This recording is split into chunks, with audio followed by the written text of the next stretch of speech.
Hey guys, Rachel here.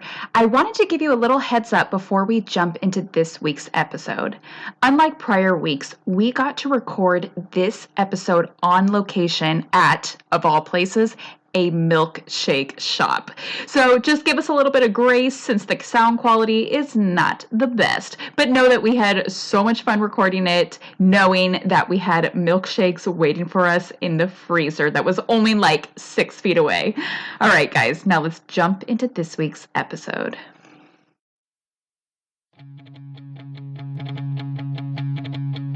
I'm Rachel. And I'm Leah. And this is Hashtag History, the podcast for both history nerds and history haters alike, where we dive into history's greatest stories of controversy, conspiracy, and corruption.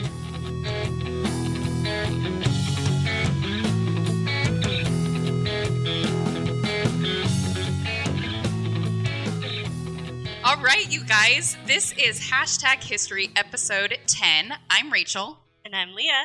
And Leah, can you believe we're already on episode 10? I can't believe we made it past episode 1. If you tuned into last week's episode, you know this is our last episode of season 1. And if you tuned into last week's episode, you also know that we have a super special guest on the show this week. We have Kelly Boyles, the owner of Milkhouse Shakes in Old Sacramento. I want Kelly to share her story about her shop, but before I do, I just want to preface it with this, guys. It is a milkshake shop that is presidential themed, as in all of the milkshakes are named and based off of the presidents. Well, hi, thanks for having me. I am super excited to be on. Very nervous. But yeah, I have a milkshake shop here in Sacramento called Milkhouse Shakes, and it's kind of a play on the White House. So all the shakes are named after U.S. presidents, because I wanted to be a history teacher. So it's meant to be just fun, like our Carter shake. It's peanut butter because he's a peanut farmer. So it's supposed to be kind of fun, quirky. That was my favorite one, the Carter. I think I've gotten it every time I've come. I've meant to try one of the other ones, and yet I've gotten the Carter every single time. The Carter is a good one. My favorite's the Roosevelt's coffee.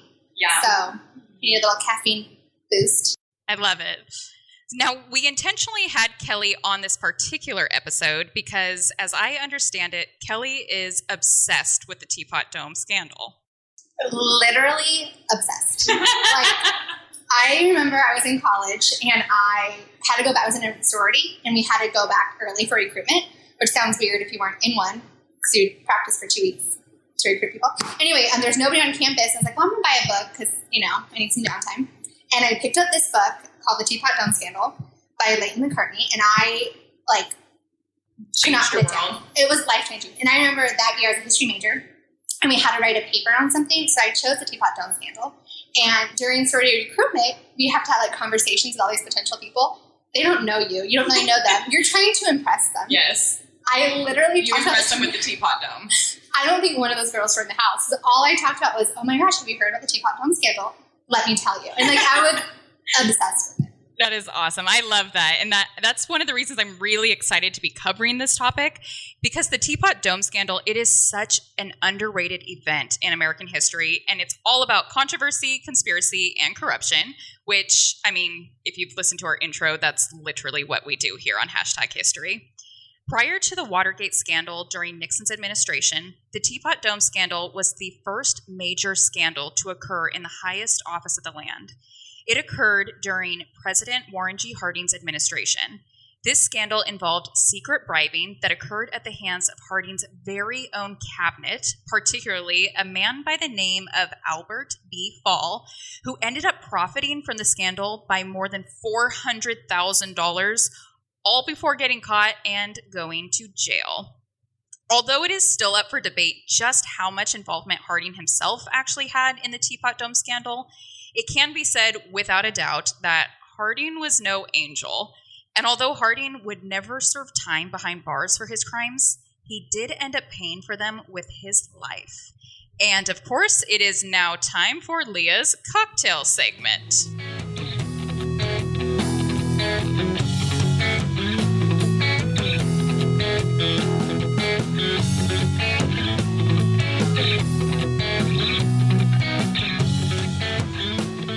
So because this scandal took place in the Prohibition era, I thought it would be fun to drink a Prohibition era cocktail, which sounds counterintuitive, that came to be around the same time as the scandal.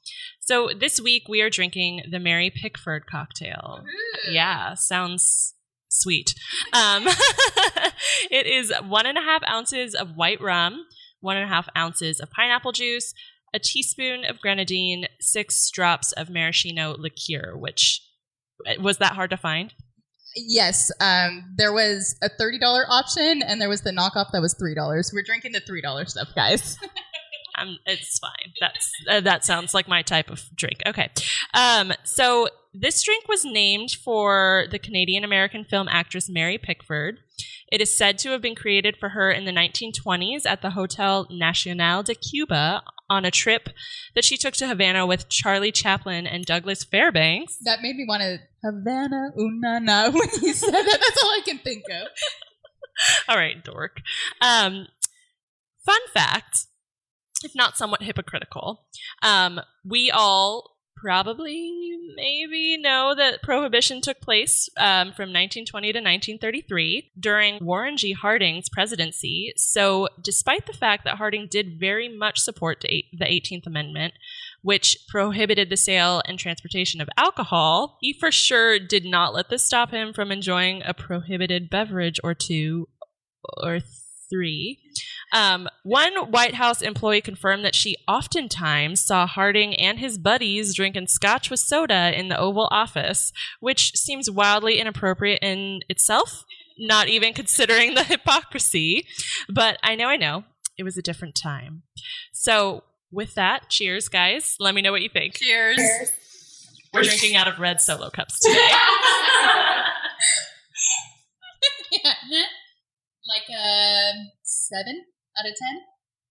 That's a little high for me. I really like pineapple juice. A lot. Maybe I want more pineapple juice. Pineapple is kind of my thing.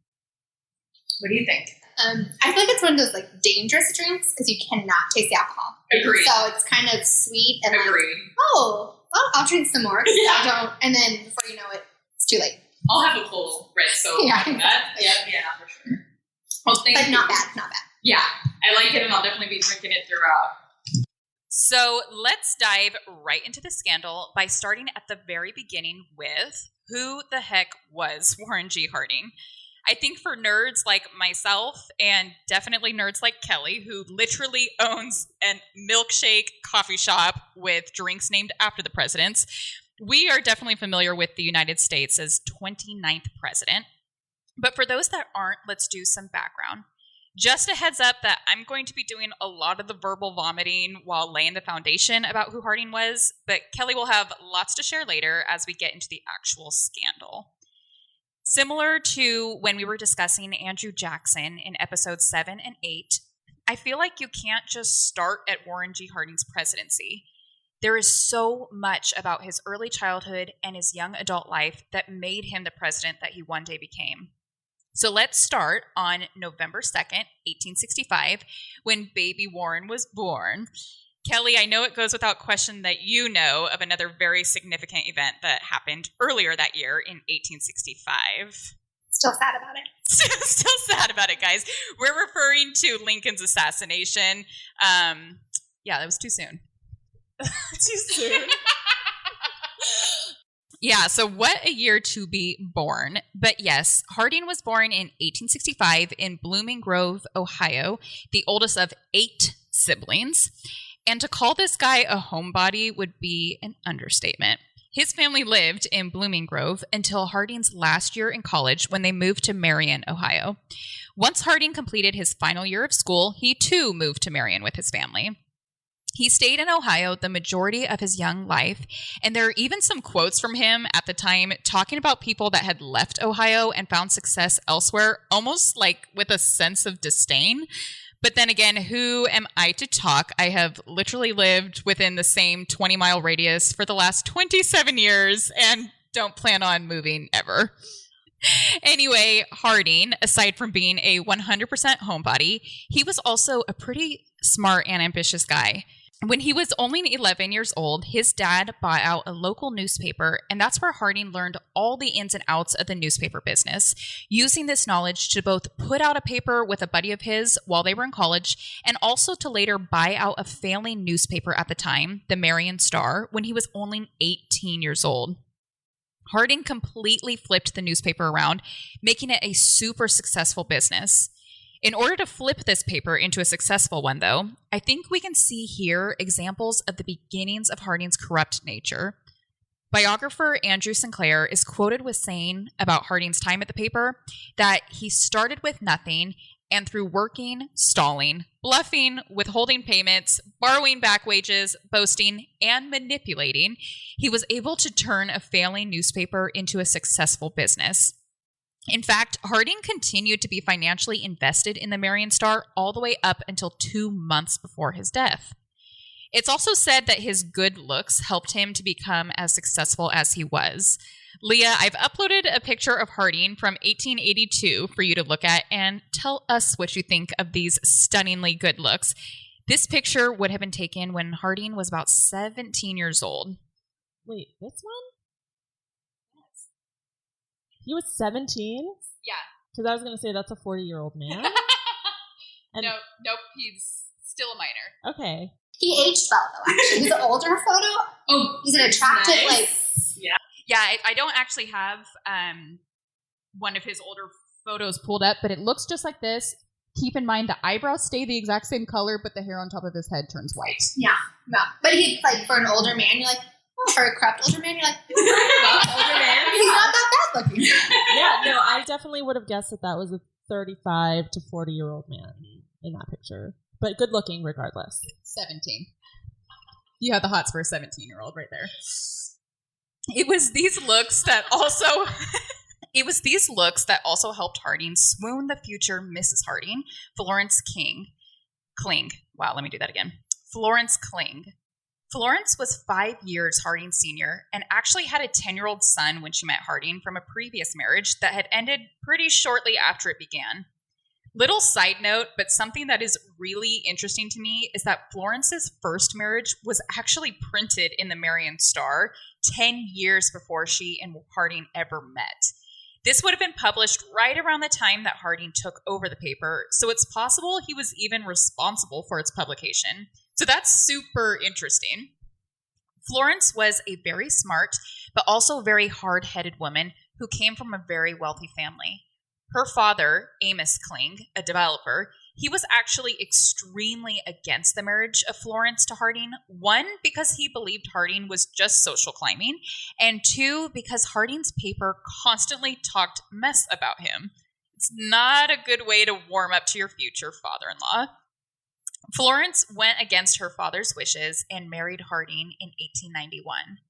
Florence was, as I have already mentioned, extremely hard-headed and actually later credited herself as being the reason that Warren G. Harding made it to the White House. In fact, she is quoted as saying that Harding does well when he listens to me and poorly when he does not. Sounds like me and my husband. In fact, Harding was actually hospitalized 5 times between the years of 1889 and 1901 for various health reasons, such as fatigue and stress, and Florence stepped up every single time to completely run the paper on his behalf while he was out of commission. Too bad having a woman like that didn't mean anything for Harding, remaining faithful to her. In fact, Harding was involved in 2 very infamous affairs while he was married to Florence. We will dive deeper into detail about each of those affairs later, but I'll give a tiny sneak peek here. One affair was with Carrie Phillips, who was the wife of a department store owner and was also a good friend of Harding's back in Marion, Ohio. This affair began in 1905, so a little over a decade into his marriage with Florence, and it lasted for more than 15 years. How the affair ended exactly, we will discuss later. As for the second extramarital affair, Harding became involved with a woman, or maybe I should call her a child, because he became involved with a woman 30 years his junior, right around the time that he was becoming a big name in Marion, Ohio because of the newspaper, and was beginning to campaign for the presidency. Her name was Nan Britton, and she is going to become super important later. For now, though, let's return to Harding's wife, Florence. Leah, I've uploaded a picture of Florence for you to look at. Now, this picture was taken much later than the time period that we are currently talking about. This picture was taken approximately 20 years later when Harding and Florence were already in the White House. But I chose this particular picture for a reason. When this picture was taken for a newspaper article, Florence announced to the photographer that it was the best picture she had ever seen of herself. Stop with the face. I'm making a strange face because it's literally captioned in the newspaper clipping, her finest picture. She captioned it. Wow. Yeah, her finest picture. She really felt that way. I mean, her skin does look pretty nice. Look at it. That highlighter's on point. Yeah, it's pretty good. But she, again, looks like a boss lady. How old did you say she was in this picture? She would have been, let me think. She would have been in her 40s. Okay. She looks good for her age, I would say. And it's her finest picture. That's all I have to say about it. I think that that's really cute because I know we all have that one picture we love of ourselves that makes us feel fabulous, even if it makes like zero sense. Like, this is my favorite picture of myself. So true. And people usually think, really? You have other ones. I like this one. One person, it's always your mom, too. Your mom's like, that one? Yes, or your grandma. Yeah, or your grandma. But you look so cute when you actually brush your hair. But I like the one like that, Mom. It's right around this time that Harding became involved in politics. In 1898, he won the election to become a senator for Ohio, where he served until 1903. He served briefly as Ohio's lieutenant governor before once again winning the Senate election in 1914. There truthfully are not many exciting things to say about his time in the Senate. Harding was a pretty middle ground person who did not have major opinions nor take big stances on issues. He was actually well liked for this. Never forget, though, what we talked about earlier in relation to Harding's corrupt nature. While he was an Ohio senator, he arranged for his blind sister to become a teacher at a prominent school for the blind, even though there were many other applicants that were much more qualified. He also arranged for publicity in the Marion Star in exchange for free railroad passes for himself and his family. Now, let's fast forward to the presidency so that we can finally get to the actual scandal. This was the election of 1920. There were many candidates up for the ticket alongside Harding, one of which may sound extra familiar to you Sacramento locals, California Senator Hiram Johnson. I did plays at Hiram Johnson growing up. Oh, it's a high school. For those that don't know, Hiram Johnson, it's a huge high school here in Sacramento, and I also danced at Hiram Johnson. They have a really good theater. Their theater's huge. My favorite thing about Hiram Johnson, have you been to Hiram? I think I took my ACTs there. Really? Have you been in the auditorium area? It's the coolest part about Hiram Johnson to me was so the stage is huge. The wings are huge. The wings are like the size of the stage. So my studio that I was dancing at, it was a studio in West Sacramento. We had 500 students, and the last number, the finale, you have everyone go out. You could line up every student in the wings to waiting to go on the stage. Yeah. I loved performing there. Sorry, why are we still talking about performing at Hiram Johnson High School? But and here's another story.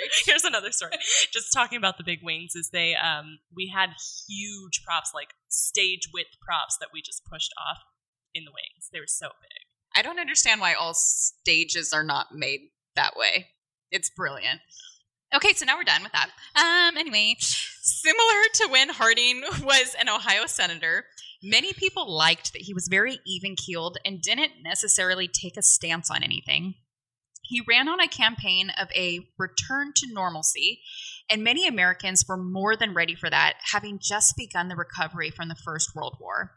Even still, many believed Harding to be the least qualified of all candidates. In fact, one thing that irritated people more than any other was the fact that Harding, like I mentioned earlier, never really took a stance on anything, and rather just circled and circled around thoughts and theories instead.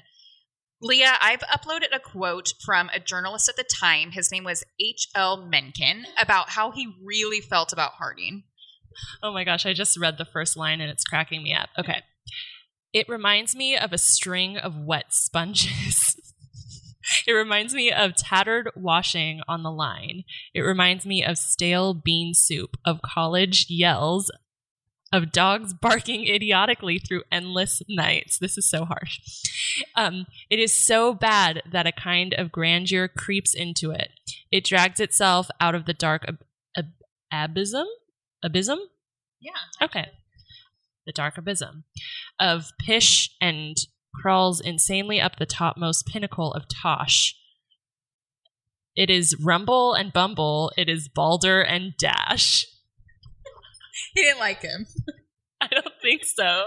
A lot of people actually felt that way about Harding because he never took a stance on anything. Kelly and I have talked about this, about becoming history majors. Like, you can talk and look like you know what you're talking about, but truthfully, you've just circled around the exact same thing 75 times. 100%. But with different words. Oh my gosh, totally. Just change the ending, add a little flourish here, and it's like the same thing. And that was Harding, his speeches. So some people liked him for it. Obviously, H.L. Mencken hated him for it. Right. The selection of Harding as the Republican nominee was ultimately the result of a compromise. The Republican Party couldn't decide on a nominee and ended up choosing Harding, the guy that never had an opinion about anything, as the safest bet. And nevertheless, Harding won the presidency with Calvin Coolidge as his vice president. In fact, the election of 1920 scored the most Republican votes since the official split of the two parties. Leah, check out the picture of the 1920 vote results. I've never seen California as a red state before, but there it is. Yeah, not in our lifetime. Yeah, so it's mostly red, I would say, it's the exact opposite of how you might picture things today, where blue is like the southern states, like there's Texas and Florida and whatnot, and then red is a lot of the more northern states. And I would say that's good now. Agreed. It is pretty crazy. Republicans won 60% of the electoral vote that year. Just before Harding was elected president, leaders of the GOP learned of a certain Mrs. Phillips. Remember us talking about her not too long ago? The woman he had an affair with that lasted nearly 15 years? When GOP leaders learned about this affair, they demanded that Harding end it immediately. Carrie had some pretty raunchy love letters between herself and Harding that we will not be reading on here because PG-13. Have you read them? Yes. We will not be reading on here, although I totally encourage you to check them out for yourself. I do. Please read Harding's dirty text messages. They're interesting. Seriously. It's kind of funny though that today, like, that's so, like, a politician like sending a dirty text is like, all right, what old news? Like, that's not even scandalous anymore. And, Unless you're Anthony Weiner. well, that's an unfortunate name. It's an unfortunate name. He was like destined to be a scandalous politician with a name like that. Anyway, I do really encourage you guys to go check them out because they are really, really interesting and they're really intense. When you check them out, make sure your mom is not peeking over your shoulder. But Carrie, she threatened to release these letters to the media if Harding didn't pay up. And so he did. Along with the Republican Party, Harding paid Carrie and her husband approximately $20,000 in hush money, which would be the equivalent of about $250,000 today. And thus, here we are, Mr. Harding is in office. Harding quickly filled his cabinet with, well, his buddies. Harding wasn't a very qualified candidate for the presidency. He had been a newspaper owner, remember? Therefore, he didn't really have a ton of connections in the political world. His cabinet became known as the Ohio Gang because many of them were just buddies of his from back home. The most corrupt and most important to our story was a man by the name of Albert B. Fall, whom Harding brought in as Secretary of the Interior. And like Fall, I mean, there's so much you can go into about him, but just a kind of like a brief synopsis. He was born in 1861 in Kentucky, and he was a senator from New Mexico. He was elected in 1912. And there's a lot about he did not get along with Wilson at all, President Wilson, but was very close with Harding, both professionally and socially. And he was fiercely loyal to his state of New Mexico. Which you think of, I always think of back to like Revolutionary period and even the Civil War period. You're more loyal to your state than to your country, and that was definitely fall. Yes. And his home, he built Three Rivers Ranch, and one day he wanted to give it to his son, but sadly his son and one of his daughters died in the Spanish flu epidemic. And so he couldn't really keep up with the ranch, and that would ultimately, as you'll find out, lead to his downfall and kind of be the crux of the scandal. That's really sad. Talking about a corrupt human being, and then you have a little heart for him for half a second. I mean, I don't think, we're all human. And I think there's worse things in the world than to take a bribe. But he's shady still. But yeah, he's still shady. You can be shady and still be like, oh, still have some heart. I'd be a terrible cop. I mean, I always say that about like being on a jury trial and stuff. Like you actually don't understand. I can quite literally see like 50-50, one side versus the other side of almost any situation, with the exception of course, like your most heinous crimes. But like, yeah, I can see a bribe. Well, I also see like, well, is he sorry? And like, it's for a good reason. Totally can justify. But he was shady. I want that on the record. I do think he was shady. But now let's get into a little bit of history about the oil industry at the time before we dive into the actual scandal. So woohoo, the oil industry. I know it sounds really, really exciting. We'll keep it short. By this time, the majority of the fuel used by the U.S. Navy had been converted from coal to oil. It was, of course, super important that the Navy always had enough available fuel. So in order to make that happen, naval oil reserves, they were designated by 27th President William Taft, with the department in control of these reserves being the Navy Department. Okay, then in 1921, Fall presents Warren G. Harding with an executive order that Harding then signed, transferring the control of the oil reserves in Teapot Dome, Wyoming, to Harry Sinclair of Sinclair Oil Corporations, and the ones in Elk Hills and Buena Vista oil fields in California to Edward Doheny of Pan American Petroleum and Transport Company, from the Navy Department over to the Department of the Interior. And to touch on that, the General Leasing Act of 1920 just reinforced the control of the Secretary of the Interior over the oil reserves, even though they were still designed specifically for naval use. And as we dive more into the scandal, it's important to note that the leasing of these oil fields would have been legal to lease out to anyone if it was private, but they were leased without competitive bidding. Exactly. Now, I feel like one of the biggest questions about this scandal is how the hell it got its name. Teapot Dome, it refers to the location where the oil reserve was located in Teapot Dome, Wyoming. Leah, I have uploaded a picture of Teapot Dome for you to look at. I was actually going to ask how it got its name. So. I think that's the biggest question. Yes. So it is a rock formation in, I'm assuming, Wyoming. And I'm guessing people think it looks like a teapot. It's got a little spout coming out of it. And also in question, along with these, the Teapot Dome, was the Salt Creek Field, which was at the time controlled by the government and one of the richest oil fields in the world. So like Kelly said, it wasn't the actual leasing of these oil reserves that was illegal.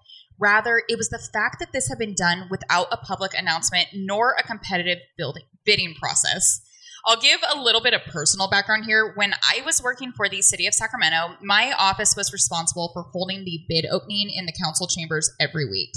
The bid opening, it's basically a public hearing in which you read off all the projects up for bid at the time and all of the different contractors that bid on that project. You have to read the exact amount of each bid down to the decimal, and it's absolutely imperative that you advertise the bid for the project in the time frame that is mandated by law. If you do not do this, you are doing something illegal. So just think about that when you hear that the leasing of these oil reserves was conducted secretly without the competitive bidding process.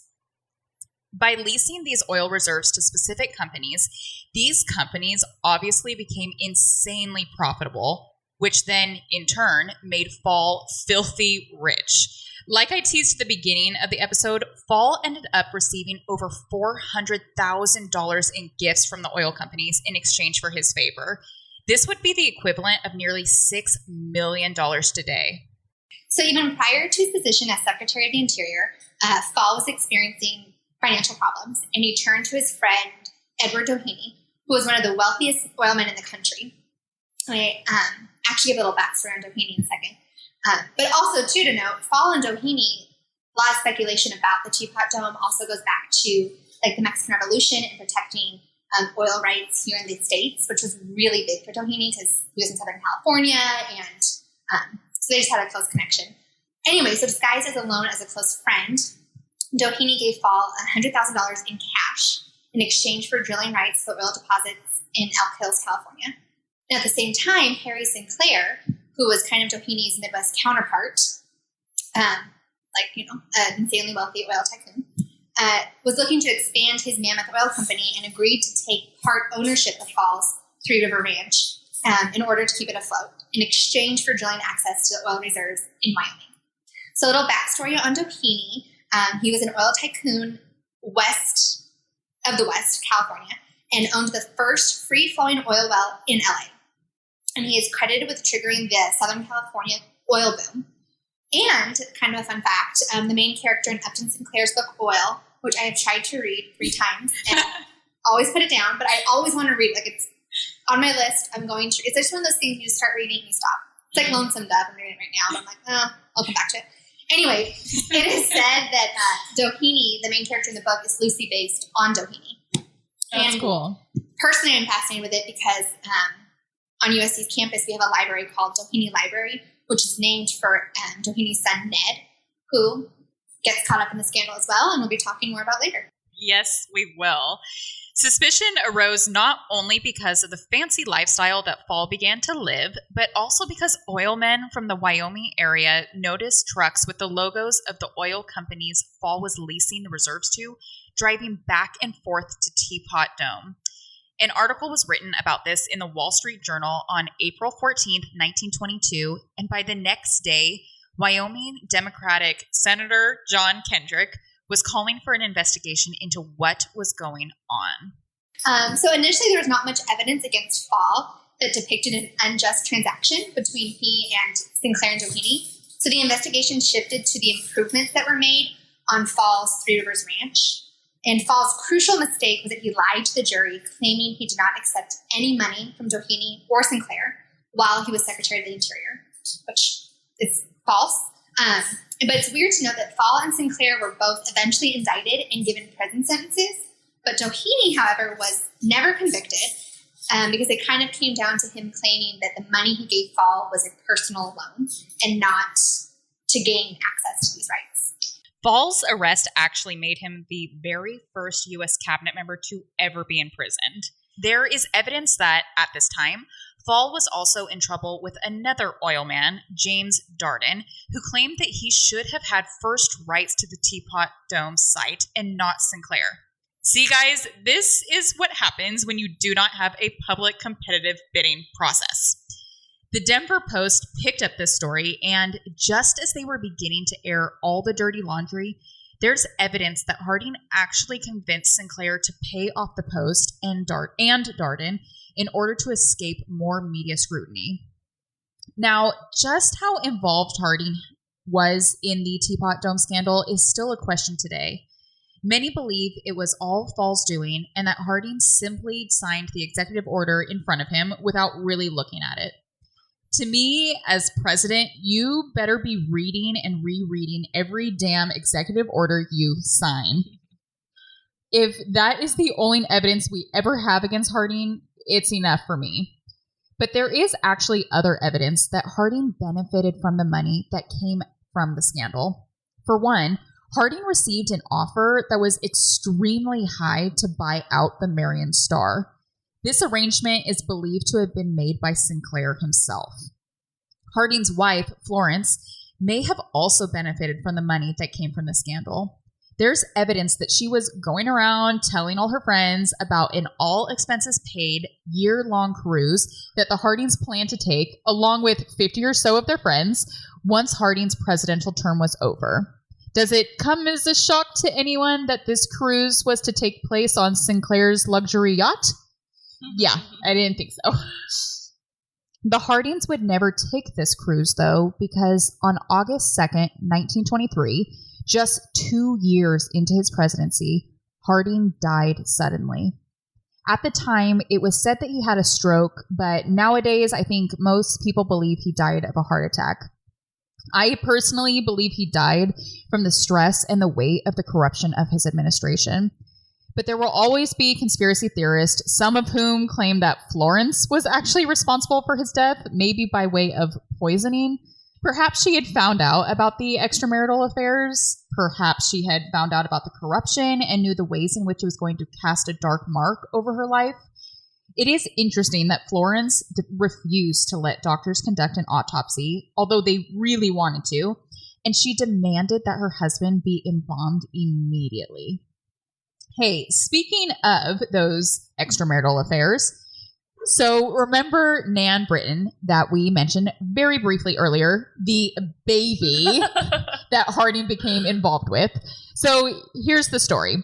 Nan was a little schoolgirl from Marion, Ohio, with a crush on the guy that had become a celebrity by way of his work on the newspaper, his time in the Senate, and then as president. She bragged to Harding while he was campaigning for the presidency that she had pictures of him all over her bedroom wall. Harding took full advantage of this. Oh, and he also took her virginity. Harding and Nan were involved in a 5-year-long affair that lasted throughout his time in the White House. In fact, many of their encounters occurred in a White House closet, which is really super romantic, guys. It's really gross. Nan had a daughter in 1919 that she claimed was Harding's.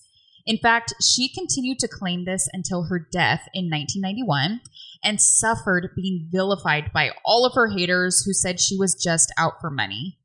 In 2015, so 24 years after her death, Ancestry.com was able to 100% verify that Nan's daughter was indeed Warren G. Harding's offspring.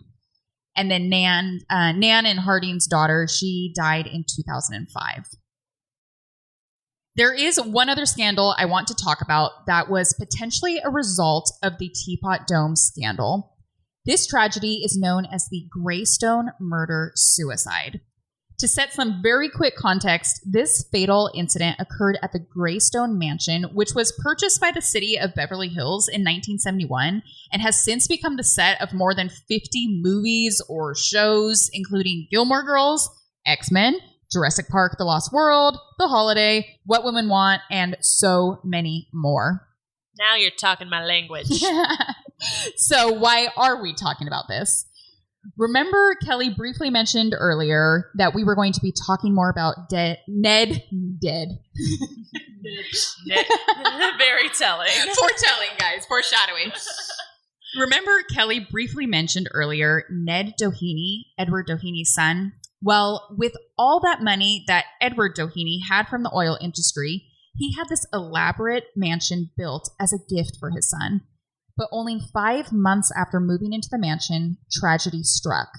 There are a million different accounts as to what exactly happened that night, but what we do know is that Ned and his buddy, Hugh Plunkett, were hanging out. Hugh... That's a really unfortunate name. Plunkett.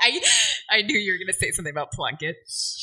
Hugh had his own key to the place, and he let himself in. And Ned's wife, Lucy, she says that she heard a single gunshot go off. She goes racing to find out what happened when she sees Hugh walking around holding a gun.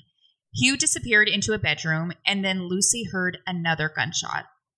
When she went into the room, she found both Hugh and her husband Ned dead from gunshot wounds to the head. Again, why am I even talking about this?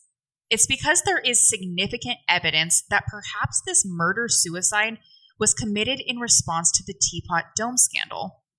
Right at the time of their deaths in 1929, The Senate committee had Doheny Sr. on trial for his involvement in the scandal. Doheny Jr. and Hugh were both implicated in the scandal as well. So it's possible that Doheny Jr. and Hugh Plunkett took their own lives in response to the growing tension and to avoid being called before the Senate committee to testify and possibly facing some criminal repercussions.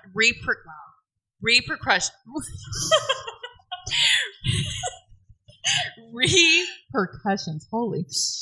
Repercussions themselves. Oh, yeah. And now this mention is used as a Hollywood movie set. So there's that. Leah, you know I couldn't leave out a good murder mystery story. So what is up with Teapot Dome today? In 1927, all production was halted at the site following the investigations. Fast forward all the way to January of 2015, the Teapot Dome site was finally sold by the U.S. Department of Energy by way of, take a guess, a competitive bidding process. It was sold to the Standard Oil Resources Corporation for $45.2 million. That is crazy. And I think it's important to note that the Teapot Dome Scandal is often just a tiny paragraph in a textbook. I know most people I've talked to about it, honestly, I'm the only one that knows about it in my friend group. I mean, now they all do, but most people don't really know about it. But it's important because at the time it was so huge. And for the American people, this was really the first time we see the corruption of politics play out on a national stage. That's not to say that scandal hasn't been in politics since forever, but we see newspapers and, in the early 1900s, the sensational journalism. I think that really fueled and contributed to the mystery surrounding the scandal. And the first year the story broke, which was in 1922, I think we said, the Wall Street Journal covered it 87 times. That's crazy. I mean, that's huge. It was big news for the time. And it was complex. It was more than just taking a loan for greed and power. Some historians link the Teapot Dome Scandal, I think I mentioned earlier, to the Mexican Revolution and the need to protect our oil in Mexico. And we also have Ball at the time as well was looking to expand oil in the U.S. and even drill on Native American lands. And don't quote me on this, but I'm pretty sure that there was something signed to where, executively signed to where he was able to lease oil fields on Native American lands and the Native Americans would not get a penny. Yeah. So, I mean, it's crazy. There's so many arms to the story. And sadly, one of the things when I was reading about the scandal, many years ago in college, not that many, but it was many years ago for me too. I just remember thinking this is the scandal, because I think we are so used to hearing, this is not a political statement at all, but we are so used to hearing about politicians cheating on their wives or accepting bribes. So to us, it's okay, but back then that was unheard of. And at least not on this scale. And so the Teapot Dome Scandal is considered one of the greatest instances of political corruption, and shifted the way political scandals were viewed and became a landmark case of political deceit that was a reference point for scandals that followed, like Watergate. Yes. I mean, it's just crazy to me. Yes. I love all of that because you are completely right, and it saddens me that this is one of those events in history that doesn't get the attention it deserves because, for one, it was a huge deal, and two, it has so much relevance and ties so in line with today's society. What is it about the Teapot Dome Scandal that you were so obsessed with? Kelly, this is a question for Kelly. Is it just because it was so so many different facets, different arms, different things going on? Yeah, I think honestly, reading this book, it reads like a novel, some crazy drama that I'm did this really happen? Because even if we've talked about it, I don't even think that it's just so intricate and there's so much. It's just fascinating. Yeah. It's such a, I hate saying a good story because it was corruption, but it's just so interesting. And the tie to USC, it's I just suddenly felt this instant, it's my scandal. Because I had to claim it, what? This is the historical, this is my drunk history moment of this is what I would talk about because it's so cool. And Rachel was saying that there is still relevance today and it's still an important moment in American history that I think is forgotten. And I love it. It's one of those things. Yeah. As a person, as one of the people that hadn't heard of it from an outsider, I have to say it definitely reads like a soap opera. For sure. Oh yeah, it's like a. I'm like, for sure. What? She did what? What she do? 100%. What I love about history, my favorite thing about history is that we're studying human beings. And so when I read about stories like this, it just has so much relevance to today. Like we talked about earlier, you can understand like, okay, he took a bribe. He was faced with $400,000. What would you do? Like, can you claim that you're such an angel and you wouldn't accept a bribe like that? That's why I love history so much is I think a lot of times when you're reading it in a textbook, you separate that these were like real people that have real emotions that went through real things. And that's one of my favorite things about the Teapot Dome Scandal is everyone in the story. You can almost see the two sides to all of it. And it's just so human. For sure. Well, that's the beauty of history is that history is written after the fact. Yes. So we're able to discuss it now from our perspective in 2019. Mm-hmm. But at the time, it goes back to like, in the time, what would you have done? Like, what would you have done? Yeah. You never know. It's like you put yourself in their shoes. Like it's just so interesting. That's why I love history because you look at it from that perspective. You're trying to understand it from that perspective, only with your perspective now. Yeah, and it's just kind of how to bridge the two and how does that come together. Yeah. Perspective is hindsight, or that's the phrase, right? What is hindsight's 2020? Hindsight is 2020. Perspective is hindsight. Is it hindsight's 2020? Yeah. Yes, hindsight is 2020. Perspective. What's the phrase about perspective? I don't know. I always like the perspective one. Is. I don't think I've read a perspective one. I always like that. Yeah. I do like hindsight is 2020. Or you always know the play Monday that would have won the game Sunday. Yes. Oh, yeah. I always like that one. Yes.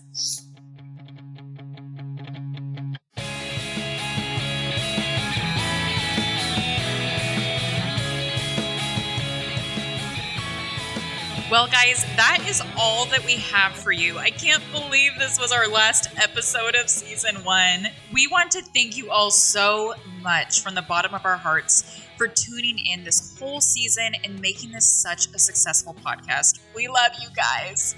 Yes, this has been amazing, but also a bit of a learning process for, I think, both of us. And so we're just really excited to keep on trucking and to make season 2 even better for you guys. So with that, thank you for sticking with us while we figure everything out and for being so supportive and so awesome. As always, we will have a link to our website in the show notes so you can see the pictures from this episode. We will also post the pictures to our Instagram. The link in the show notes to our website is also where you can go to see all of our sources that we use to put together this episode. And always be sure to subscribe to #History on whatever podcast platform you use, share it with a friend, and give us a rate and review. And we both want to give an extra thank you to Kelly for joining us this episode. Seriously, if you guys are in the greater Sacramento area, you have to check out Milkhouse Shakes. And I'm really excited because I think we have milkshakes in the freezer. They're just waiting in the freezer, guys. Can we talk faster? I want to say thank you so much for having me on. Like, seriously, this was so fun. I was, like, so nervous and so excited. I feel so honored. Like, I'm not... In college, I wanted to be a wedding planner and a history professor. At the same time. Yeah, somehow bridge the two. I don't know how, but, But the history professor part, I still want to be. So I feel like I'm not an expert by any stretch, and that's also why I love history. You don't have to be taught. You have to be taught algebra. I mean, who really gets math? I mean, some people do. I shouldn't say that. But, like, that's hard. But, like, history, you just gotta pick up a book. Yeah. It's the best. So thank you for having me. I love it. Of course. And did you want to share your Instagram? Oh, yes. Follow Milkhouse Shakes on Instagram, Facebook. We do have a Twitter. I don't really use it, but yeah. Instagram really is the best. And of course, be sure to check us out on Instagram at #history_podcast. You will definitely want to be following us on the gram. Ew. I can't believe Rachel just made me say that. Check us out on Instagram these next few weeks between seasons to stay up to date on everything we are doing. We have a couple cool things coming down the pipeline for sure. Thank you, guys. Thank you. Bye.